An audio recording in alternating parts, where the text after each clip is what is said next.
Chapter 16. Celebration. Late December 1900. It was time to honor the Cuban scientist who had started it all. On December 22nd, Major General Leonard Wood, the Governor General of Cuba, and members of the local medical community gave a huge banquet to honor Dr. Finlay. Reed traveled into Havana for the festivities. Carroll, who was always short of money, didn't go because he couldn't afford a dress uniform.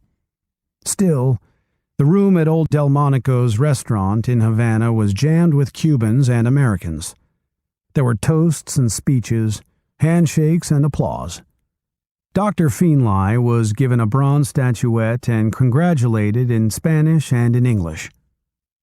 For years he'd been laughed at. For years people had said his mosquito theory was a joke.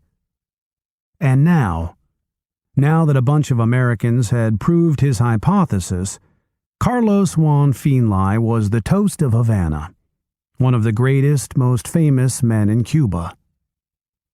It was a wonderful, happy time.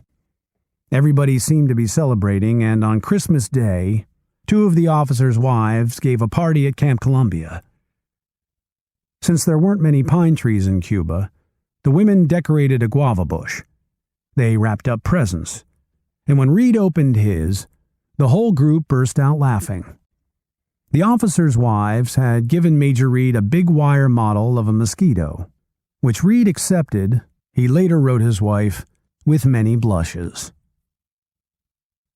On December 27th, there was another party. This time it was a ball that kept Reed up till 1 a.m. Then, a few days later, it was December 31st, the last New Year's Eve of the 19th century. It was a beautiful, balmy evening. Reed sat at the big table in his quarters, pen in hand. As the hands of the clock moved toward midnight, he wrote to his wife. 11:50 p.m., December 31st, 1900. Only 10 minutes of the old century remain, lovey dear. Here I have been reading that most wonderful book, La Roche on Yellow Fever, written in 1853. 47 years later, it has been permitted to me and my assistants to lift the impenetrable veil that has surrounded the causation of this most dreadful pest of humanity. The prayer that has been mine for 20 or more years, that I might be permitted in some way or some time to do something to alleviate human suffering, has been answered.